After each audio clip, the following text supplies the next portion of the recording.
उनके चिन्हों पर, उनके विचारों को, उनके आदर्शों को हम आत्मसात करेंगे और साथ लेकर चलने का भी बीड़ा उठाएंगे। निश्चित है ऐसे महापुरुष की जन्म जयंती है जो पूरे देश नहीं विश्व में अपने लिए मानी जानी जाती है। यही सरदार वल्लभ भाई पटेल जिन्होंने 500 वर्ष छोटी छोटी रियासतों को वो प्रधानमंत्री रहे और इन्हें अवसर मिला प्रधानमंत्री का कार्यवाहक प्रधानमंत्री के रूप में इन्हें अवसर मिला और उन्होंने इस अवसर को इतनी ढंग से भुनाया कि जितनी छोटी रियासतें थी उन्हें तत्काल उन पर कब्जा करके एक अखंड भारत का स्वरूप बनाने का काम किया।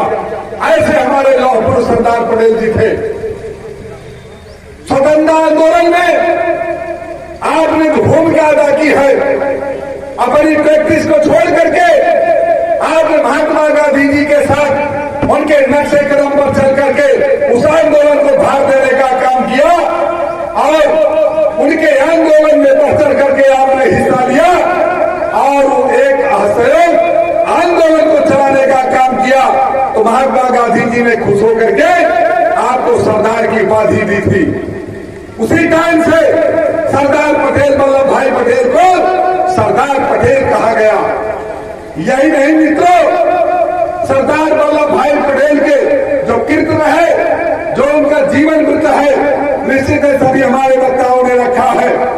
हमें आपको उनके बताए हुए मार्ग पर चलना है, उनके आदर्शों पर चलना है, उनके विचारों को आत्मसात करना है। मित्रों, आज हमारा देश जो एकता और अखंडता की ओर बढ़ रहा है, निश्चित है मित्रों, ये हमारी एनडीए की सरकार जो हम लोग मिलकर के पूरे देश को एक अच्छे प्रधानमंत्री के रूप में दिया है।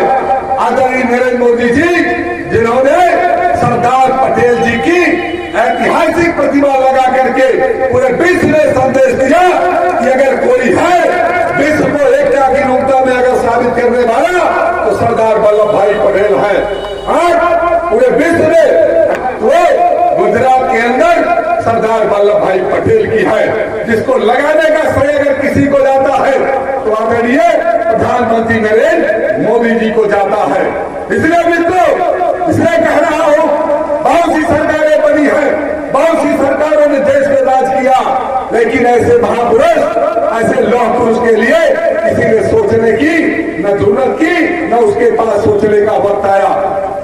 खाली एक दूसरे के विरोधों में, एक दूसरे को गलतियां निकालने में हमारी बहुत सारी सरकारें आई और बहुत सारी सरकारें चली गई।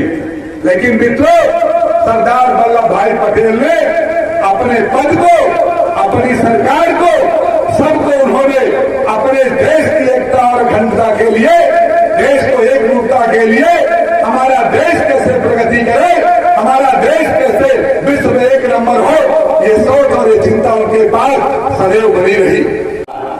10 लाख लोग उस पार्टीशन में मारे गए थे। कितना बड़ा दंगा फैला था।